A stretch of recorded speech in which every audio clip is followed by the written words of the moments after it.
Hey everyone, it's Connor here from Koyfin. This week we released support for cryptocurrencies across our entire suite of portfolio tools from my portfolio all the way to model portfolios. Today I'm going to concisely show you how you can introduce those asset allocations to your portfolios, starting with my portfolio. So creating a brand new portfolio from scratch, we will open up the edit dialog here, and you can see that in the categories, we now have a cryptocurrency category. So I'm going to go ahead and add one Bitcoin that I purchased for $500 back in, let's say, 2017. I went ahead and fleshed out the portfolio with some more positions as well. And let's say that I also have a second account, which is a Coinbase brokerage. And in there, I own a few Ethereum, let's say 25, and let's say we picked it up for some arbitrary price on some arbitrary date. I'm now going to run and create this portfolio.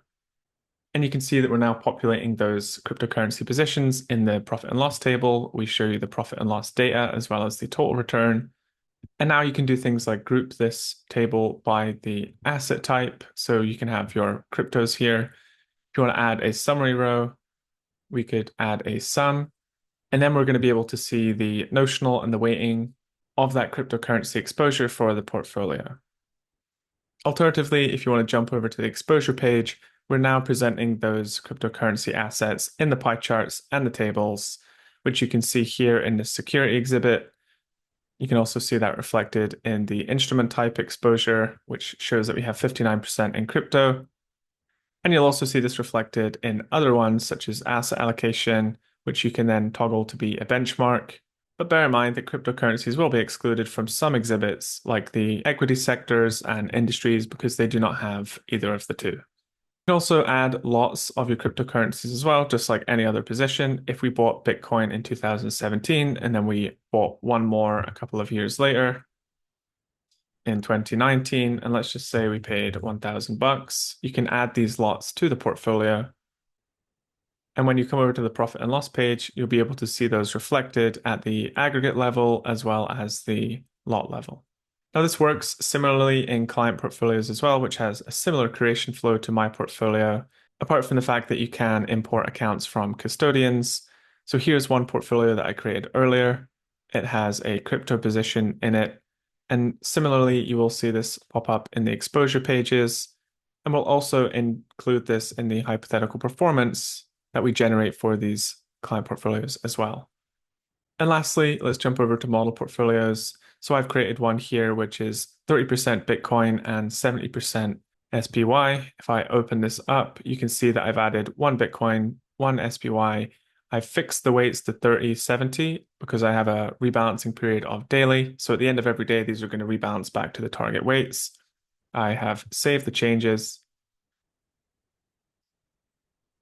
So I've created the portfolio to look like this. And now the cryptocurrency exposure is going to show up everywhere across all of the exhibits, such as the summary page. You'll have the exposure exhibits that you have in other model portfolios.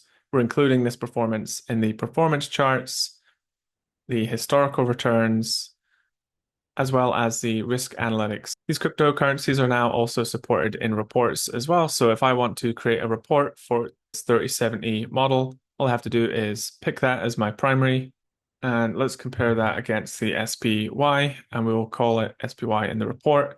You can fill in these details, add a logo if you like. You can change styles and colors, of course. But now when you go through this report, you'll see the cryptocurrency reflected in all of the various exhibits, including the performance, the risk, and the quantitative metrics that we share as well. And just to demonstrate the performance aspect of that, I'm going to jump over to the charts for just a second. We will add our model that we've just created, the 3070 model. We have a total return series here, and we're comparing this against the SPY. And we can see that over the last 5 years, holding a 3070 model would have earned you quite a surplus relative to just holding the benchmark. So that just about does it. I just wanted to highlight how you can introduce cryptocurrencies to your portfolios. As always, you can drop a comment in the comment section below. Our help desk is help@koyfin.com. We are at Koyfin Charts across all of our socials. Until next time, thank you.